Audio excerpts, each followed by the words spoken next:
திருப்பூர் மாவட்டம் அவிநாசியில் வேலை பார்த்த வீட்டில் 40 சவரன் தங்க நகைகளை திருடி அடகு வைத்த பணிப்பெண் போலீசாரிடம் சிக்கியிருக்கிறார். சிறுக சிறுக நகைகளை திருடி ஓனருக்கு விபூதி அடித்த சம்பவம் அம்பலமானது எப்படி?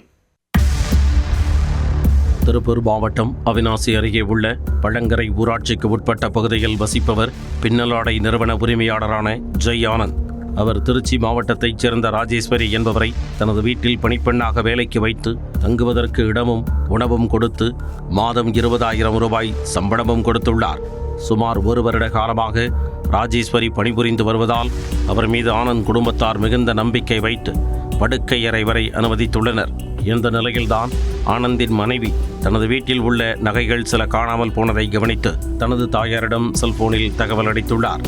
வீட்டிற்கு வந்த சம்யுக்தாவின் தாய் தனது மகளுக்கு அணிவித்த நகைகளை சரிபார்த்துள்ளார்.